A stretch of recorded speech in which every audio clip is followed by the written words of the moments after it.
Welcome to connected classroom. मैं हूं ज़ैनुल आबिदीन, आपका फिज़िक्स इंस्ट्रक्टर। आज के लेक्चर में हम चैप्टर नंबर 2 स्टार्ट करेंगे और चैप्टर नंबर 2 का जो टाइटल है that is kinematics. Kinematics start करने से पहले मैं आपको एक ओवरव्यू दूंगा कि जो काइनेमैटिक्स हम पढ़ने जा रहे हैं इसके साथ साथ नेक्स्ट चैप्टर हमारा डायनामिक्स होगा। तो ये दोनों जो हमारे पास चैप्टर्स हैं वो बेसिकली एक मेजर ब्रांच के दो हिस्से हैं। तो सबसे पहले हम उस मेजर ब्रांच को डिस्कस करेंगे। तो फिज़िक्स की जो मेजर ब्रांच है वो बेसिकली मैकेनिक्स है। Mechanics, okay. सो हम इसको डिफाइन कर सकते हैं ब्रांच ऑफ फिजिक्स, एक ऐसी ब्रांच है फिजिक्स की which deals with study of motion. जी, इस ब्रांच में हम क्या करते हैं, मोशन को स्टडी करते हैं।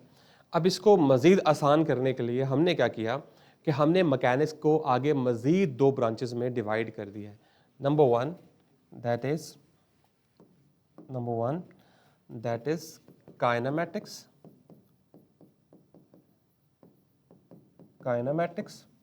And number two dynamics.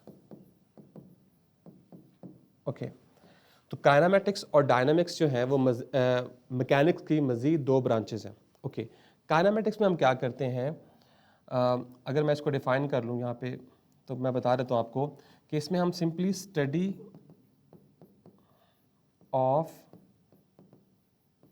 Types of motion. तो ये एक ऐसी ब्रांच है हमारे पास मैकेनिक्स की जिसमें हम टाइप्स ऑफ मोशन को डिस्कस करते हैं without discussing the causes of motion. मतलब कि मोशन की वजह क्या थी, इसको डिस्कस किए बगैर सिर्फ और सिर्फ टाइप्स को डिस्कस करते हैं, तो इसे हम क्या कहते हैं, काइनेमैटिक्स। डायनामिक्स जो है इसमें हम क्या करते हैं, कॉजेज ऑफ मोशन को डिस्कस करते हैं, study of causes of motion. तो ये बेसिकली क्या है हमारे पास, कॉजेज ऑफ मोशन। इसके साथ साथ मैं आपको ये भी बता देता हूँ कि जो काइनेमैटिक्स है हमारे पास, काइनेमैटिक्स जो है ये बेसिकली एक ग्रीक वर्ड है। ओके, और इस ग्रीक वर्ड का जो मीनिंग है दैट इज मोशन। ये भी क्वेश्चन आ सकता है आपसे एमसीक्यूज में कि काइनेमैटिक्स जो है वो किस लैंग्वेज का वर्ड है। तो आपको ये पता होना चाहिए कि काइनेमैटिक्स जो है वो बेसिकली ग्रीक वर्ड है जिसका मतलब क्या होता है, मोशन। ओके, तो ये मैंने आपको एक ब्रीफ सा इंट्रोडक्शन दे दिया है कि मैकेनिक्स क्या होती है और मैकेनिक्स की मजीद दो ब्रांचेस जो हैं वो कैसी होती हैं। तो सेकंड चैप्टर तो हम काइनेमैटिक्स का पढ़ेंगे, लेकिन डायनामिक्स 1 एंड डायनामिक्स 2 ये हम थर्ड और फोर्थ चैप्टर में पढ़ेंगे, जिसमें एक में लीनियर मोशन होगी और एक में एंगुलर मोशन होगी। बहरहाल हम यहाँ से अपना स्टार्ट लेते हैं। तो आपको सबसे पहले ये पता होना चाहिए कि मोशन क्या चीज़ है। तो मोशन के बारे में आपको इन्फॉर्मेशन तब ही मिलेगी जब आपको ये पता चलेगा कि कोई ऑब्जेक्ट रेस्ट में कब हो सकता है। तो सबसे पहले हम डिफाइन करेंगे कि रेस्ट क्या होता है और मोशन क्या होता है। तो हम इसको लिख लेते हैं यहाँ पे, यस। तो सबसे पहले हम डिस्कस करेंगे व्हाट इज रेस्ट। ओके, हम इसको डिफाइन कर सकते हैं, if with the passage of time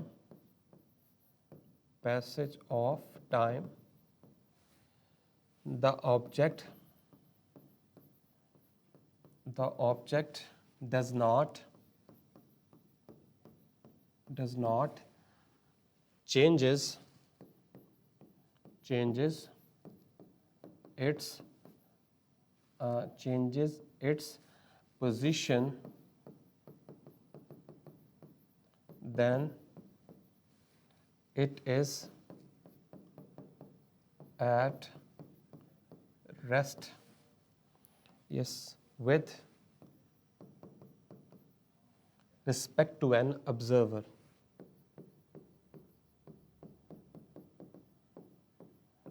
ये बहुत इंपॉर्टेंट बात है कि हु इज ऑब्जर्विंग।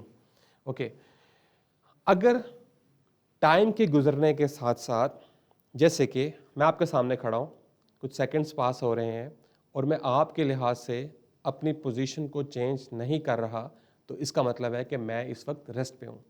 लेकिन इसमें जो इम्पोर्टेंट चीज़ है कि वो आप हैं, क्योंकि आप इस चीज़ को ऑब्जर्व कर रहे हैं, तो इस वजह से मैं क्या हूँ, रेस्ट पे हूँ।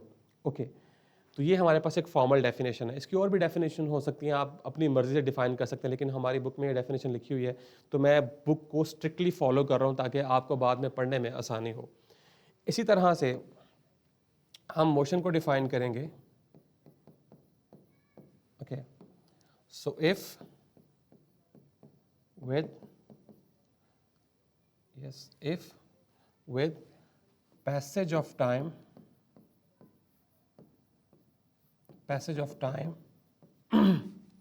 the object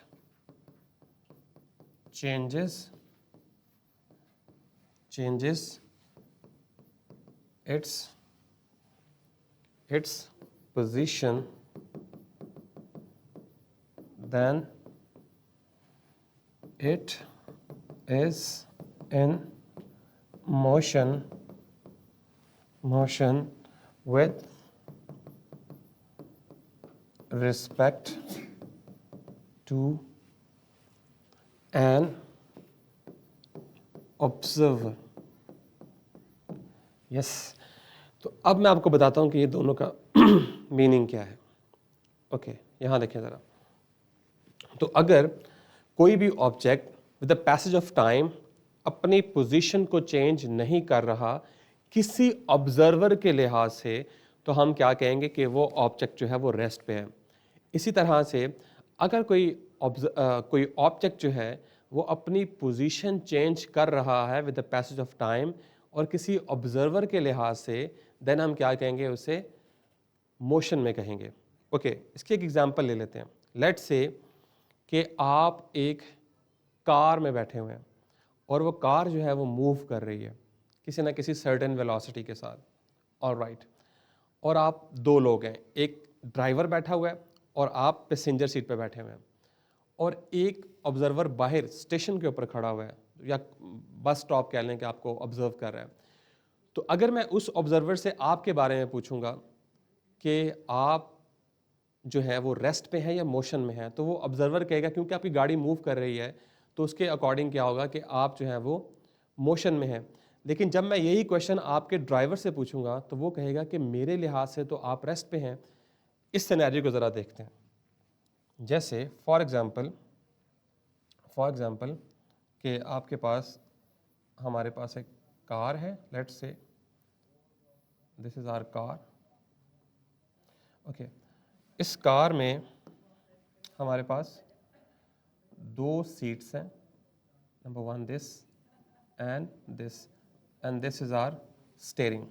ऑल राइट, और ये कार जो है वो क्या कर रही है, इस डायरेक्शन में किसी सर्टेन वेलोसिटी के साथ मूव कर रही है, लेट्स से 10 मीटर पर सेकेंड। और यहाँ पे दो पैसेंजर्स जो हैं वो बैठे हुए हैं। लेट्स से कि ये पैसेंजर है और एक जो है वो गाड़ी ड्राइव कर रहा है। ये दो पैसेंजर्स हैं, मतलब ये ड्राइवर है and this one is passenger. और एक ऑब्जर्वर जो है जो कि बस स्टॉप पे खड़ा है, लेट्स से मैं यहाँ पे ड्रॉ कर देता हूँ। ये ऑब्जर्वर जो है ये आपको क्या कर रहा है, ऑब्जर्व कर रहा है। ओके, मैं लिख भी देता हूँ साथ कि this one is our observer, और ये रेस्ट पे है। ओके, अब चूंकि ये कार जो है वो मूव कर रही है, लेट्स से अगर ये मूव कर रही है इस तरह से उस डायरेक्शन में। ओके, तो जब मैं पूछूंगा इस ऑब्जर्वर से आपके बारे में, तो ये ऑब्जर्वर कहेगा क्योंकि आप मूव करें तो आप मोशन में हैं। लेकिन यही क्वेश्चन जब मैं इस ड्राइवर से पूछूंगा कि आपकी स्टेट क्या है, तो ये कहेगा कि आप मेरे लिहाज से तो ये रेस्ट पे है। तो इसका मतलब यहां से आपने ये चीज सीखी कि concept of rest and motion is relative.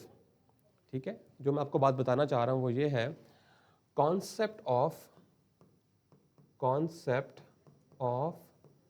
rest and motion are relative and it strictly depend upon the observer. Yes, who is observing is an important thing in defining rest and motion.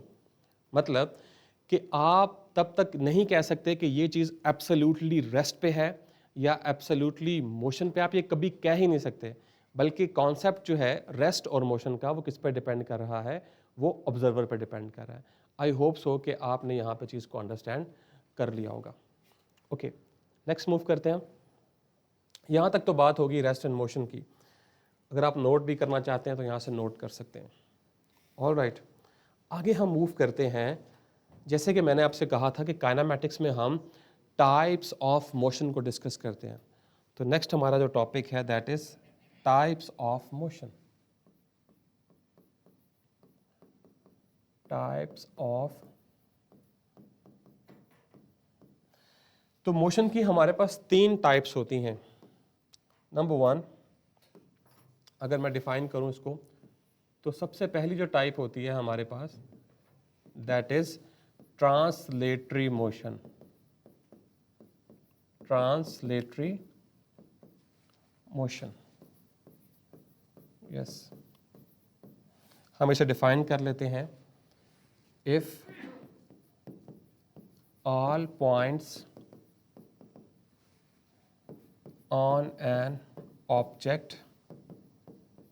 on an object move uniformly in same direction such that the orientation of an object does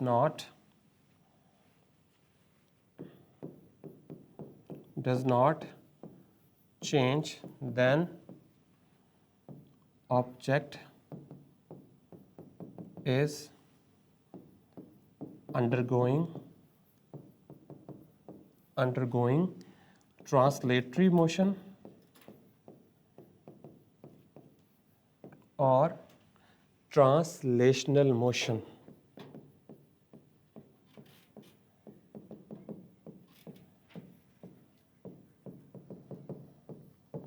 yes, इसकी तो आपको बिल्कुल भी समझ नहीं आई होगी। Yes, अभी मैं समझाता हूं आपको कि इसका मतलब क्या है। कि लेट्स से कि मेरे पास कुछ बॉल्स हैं। जैसे मैं कह देता हूँ कि मेरे पास एक बास्केटबॉल है, ये इसकी इनिशियल स्टेट है और ये इसकी फाइनल है। ओके, तो मैं क्या करूँगा, तो मैं ये कर लेता हूँ कि मैं इसको इस तरह से इसकी लाइंस ड्रॉ कर लेता हूँ। ये मेरे पास ओके, ये एक बास्केटबॉल है। ओके, अब इस बास्केटबॉल पे मैं कुछ पॉइंट्स ले लेता हूँ। जैसे कि मैंने कहा कि एक ये पॉइंट ले लिया मैंने, एक ये ले लिया है और एक ये ले लिया है। इसी तरह से यहाँ पे ड्रॉ कर लेता हूँ this one and this one. अब ये जो पॉइंट है मेरे पास, इसको मैंने नाम दे दिया P1 का, इसे मैंने नाम दे दिया P2 का और इसे P3। अब ये P1, P2 और जो P3 है, और लेट्स से कि मैंने इसको इस तरह से मूव करवाया है उस डायरेक्शन में कि तीनों पॉइंट्स जो हैं उनकी डायरेक्शन ये थी। तीनों पॉइंट्स जो हैं वो सेम डायरेक्शन में मूव किया इन्होंने। इसी तरह से जब यहाँ पे पहुँची है हमारी बॉल, तो उसकी पॉइंट्स की डायरेक्शन अभी भी जो है वो सेम थी। इसका मतलब है कि जब आपने इस बॉल को मूव करवाया है तो इसके सारे के सारे पॉइंट्स की डायरेक्शन सेम रही है, और दूसरा इस बॉल की ओरिएंटेशन जो है वो चेंज नहीं हुई, मतलब कि इसने रोल डाउन नहीं किया। तो ऐसी मोशन को हम क्या कहेंगे, ऐसी मोशन को हम कहेंगे ट्रांसलेटरी मोशन। और इसको एक और तरह से हम आसानी के साथ डिफाइन कर सकते हैं कि अगर एक ऑब्जेक्ट जो है वो स्ट्रेट लाइन में मूव करे विदाउट रोटेशन, आई रिपीट, अगर कोई ऑब्जेक्ट स्ट्रेट लाइन या कर्व लाइन में मूव करे विदाउट रोटेशन तो हम कहेंगे कि वो ऑब्जेक्ट जो है वो क्या है, ट्रांसलेटरी मोशन में है। तो इस तरह से आप इसे डिफाइन कर सकते हैं। जैसे if all points on an object move uniformly in same direction, जो मैंने 3 पॉइंट्स कंसीडर किए थे वो तीनों पॉइंट्स जो हैं वो सेम डायरेक्शन में उन्होंने क्या किया, मूव किया, और इस तरह से मूव किया है कि जो ओरिएंटेशन का मतलब होता है उसकी जो स्टेट होती है वो बिल्कुल भी चेंज नहीं हुई, इसलिए हम कहेंगे कि ऐसा ऑब्जेक्ट जो है वो किस में होगा, ट्रांसलेटरी मोशन में। तो यहाँ से इस तरह से डिफाइन कर सकते हैं। ओके, ये तो थी पहली टाइप। दूसरी टाइप है आपके पास, दूसरी टाइप को हम कहते हैं दूसरी टाइप को हम कहते हैं rotatory motion. Rotatory motion, okay, rotatory motion को डिफाइन कर लेते हैं। Okay, if an object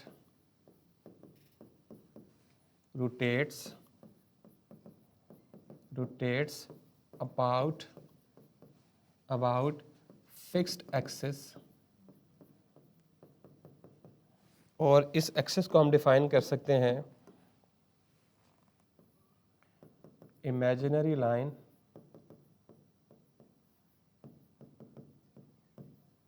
passes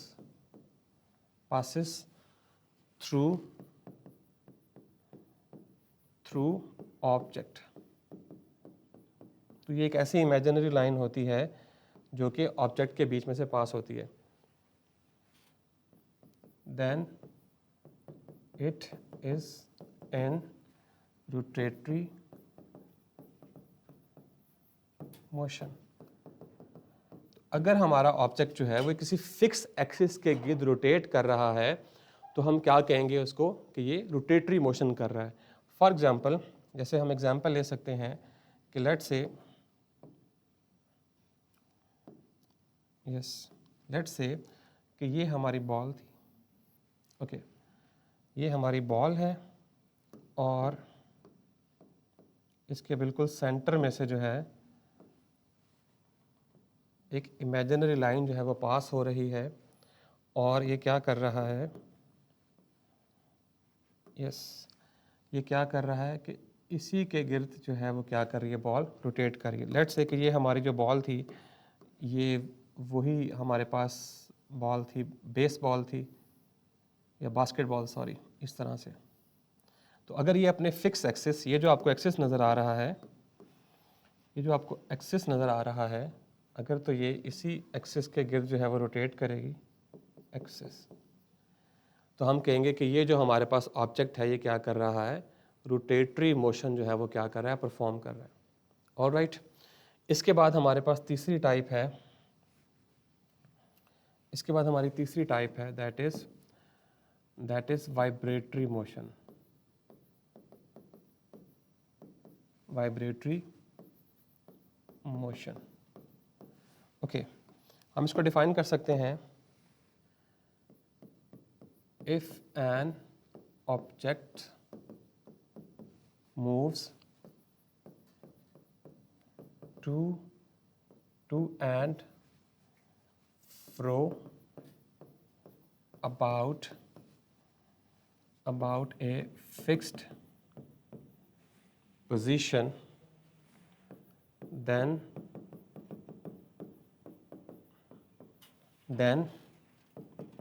it will be in vibratory और वाइब्रेशनल मोशन। इसके एग्जांपल ले लेते हैं हम। लेट्स से कि हमारे पास वही सेम बास्केटबॉल्स थी 2 and 3, ओके, तो ये मेरे पास जो है वो बॉल्स है, यस, ओके। सो इसका पैटर्न भी ड्रॉ कर लेता हूँ मैं इसी तरह से। दिस वन, इस तरह से ये 3 बॉल्स थी हमारे पास,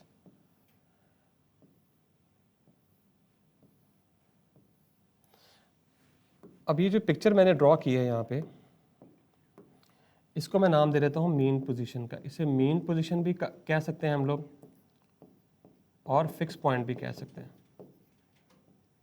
मीन पोजीशन। ओके, तो हमारी ये बॉल जो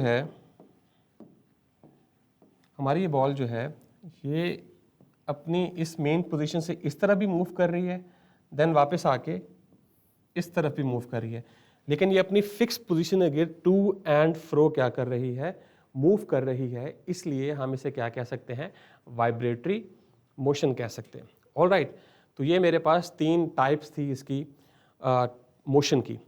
अब नेक्स्ट जो है ट्रांसलेटरी मोशन। ट्रांसलेटरी मोशन जो है उसको हम मज़ीद जो है वो 3 टाइप्स में क्या कर सकते हैं, डिवाइड कर सकते हैं। ट्रांसलेटरी मोशन, तो ट्रांसलेटरी मोशन जो है वो मज़ीद 3 तरह की हो सकती है, जिसमें से पहली टाइप है that is rectilinear motion. Rectilinear motion, yes, इसको हम किस तरह से डिफाइन करेंगे? If an object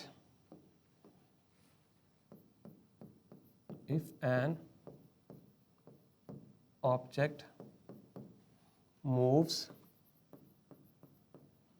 in a straight line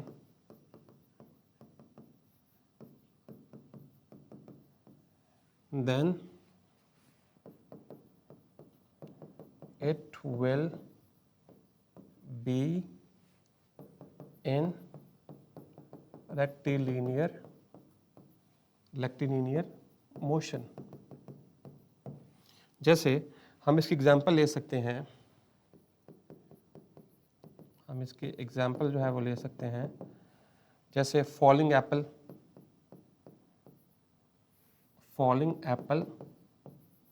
जो बिल्कुल स्ट्रेट ज़मीन की तरफ गिरता है, ठीक है। इस तरह से गन शॉट, बुलेट जो है वो बिल्कुल स्ट्रेट मूव करती है, तो इन दोनों को हम क्या कह सकते हैं, रेक्टिलिनियर मोशन कह सकते हैं। ओके, नेक्स्ट हम डिस्कस करेंगे number 2, that is curvilinear motion.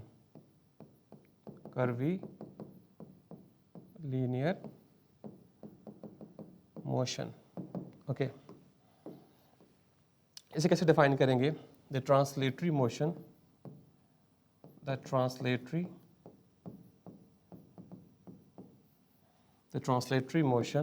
in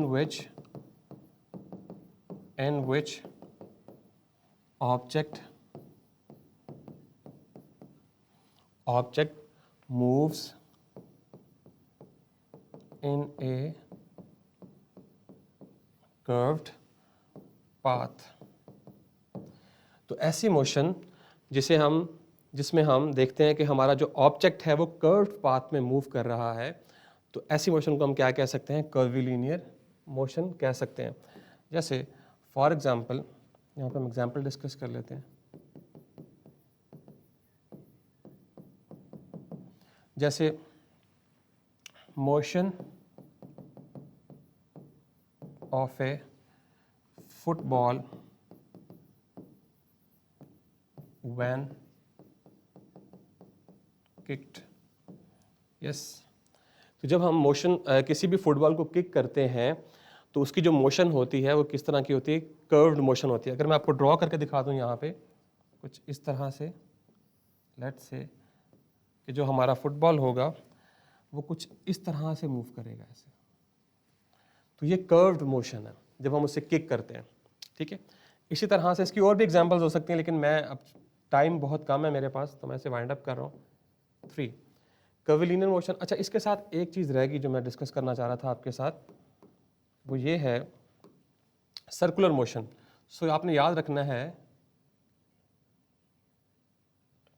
okay, तो आपने याद रखना है circular motion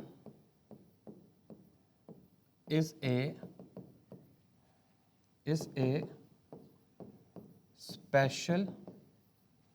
special case of curvilinear motion in this motion the radius of rotation of an object does not changes। मतलब इसमें रेडियस चेंज नहीं होता। और किस तरह से नहीं होता, ये देखें, लेट्स से कि हमारे पास ये एक सर्कल है और इस सर्कल का जो सेंटर है वो ये है, और आप किसी भी पॉइंट पे इसका रेडियस ड्रॉ करके देख लें, इसका रेडियस हर जगह पे जो है वो क्या है, सेम है। तो सर्कुलर मोशन में ऑब्जेक्ट का जो रेडियस होता है वो चेंज नहीं होता, इसलिए इसको स्पेशल टाइप कहा जाता है। तो ये बेसिकली आप लिखेंगे इसको कर्वीलिनियर मोशन के अंदर ही, ठीक है। अब थर्ड टाइप है हमारे पास, यस, थर्ड टाइप है हमारे पास random motion. Yes, random. Okay, हम इसे डिफाइन कर सकते हैं, translatory motion, translatory motion with no specific path। इसमें कोई स्पेसिफिक पाथ नहीं होता। लेट्स से अगर हम एग्जाम्पल की बात करें, yes, motion of butterfly, motion of butterfly जो कि एक जिगजैग या फिर रैंडम मोशन जो है वो परफॉर्म कर रही होती है। इस तरह इसकी और एग्जांपल्स भी हो सकती हैं, जैसे motion of a child, new born child जो होता है, 2-3 महीने का बच्चा, अगर आप उसे ज़मीन पर रखते हैं तो वो रैंडम डायरेक्शंस में जो है वो मूव कर रहा होता है, तो उसको भी हम रैंडम मोशन कह सकते हैं। ओके, तो ये था आज का हमारा लेक्चर, जिसमें हमने जो है वो टाइप्स ऑफ मोशन को डिस्कस किया है। इस स्लाइड में हमने ट्रांसलेटरी मोशन को डिस्कस किया है, उसकी 3 types, rectilinear motion, curvilinear motion and random motion को डिस्कस किया है। इसके साथ साथ पिछली स्लाइड में हमने वाइब्रेटरी मोशन को डिस्कस किया है, देन हमने रोटेटरी मोशन को डिस्कस किया है, और इसके साथ साथ हमने यहाँ पे ट्रांसलेटरी मोशन को डिफाइन किया है। और यहाँ पे मैंने आपको एग्जांपल बताया कि कॉन्सेप्ट ऑफ रेस्ट और मोशन जो है वो हमेशा रिलेटिव होते हैं। इसके साथ साथ मैंने आपको बताया कि रेस्ट और मोशन की डेफिनेशन हम बुक से भी देख लेते हैं। तो ये हमारे पास हमारा चैप्टर की स्टार्टिंग थी। यहाँ से हमने काइनेमैटिक्स को डिफ़ाइन किया, देन हमने रेस्ट एंड मोशन को डिफ़ाइन किया, उसके बाद हमने यहाँ पे टाइप्स ऑफ मोशन को डिफ़ाइन किया, ट्रांसलेटरी मोशन। ओके, इसके साथ साथ हमने ये देखें रोटेटरी मोशन को डिफ़ाइन किया as it is, vibratory motion को डिफ़ाइन किया, देन हमने ये आपके पास एग्जांपल्स थी। रोटेटरी मोशन में आप मोशन ऑफ अ फैन लिख सकते हैं, या वाइब्रेटरी मोशन में मोशन ऑफ अ स्विंग लिख सकते हैं, या straight motion of a ball लिख सकते हैं। रेक्टिलिनियर मोशन को डिफ़ाइन किया। ट्रांसलेटरी मोशन की मज़ीद 3 टाइप्स थी, rectilinear motion, circular motion and random motion. तो यहाँ तक हमने जो है इसको डिफ़ाइन किया। ये एक फ़्लो चार्ट बना हुआ है आपके पास, आप इसे देख सकते हैं मेमोराइज़ करने के लिए। अगर आप चाहते हैं तो यहाँ से भी इसको याद कर सकते हैं, ये रैंडम मोशन। तो यहाँ तक जो है वो हमारा जो है वो टॉपिक एंड हो गया है। आई होप सो कि आपने चीज़ों को अंडरस्टैंड किया होगा। So this is all from my side, this is Anul Abidin signing off.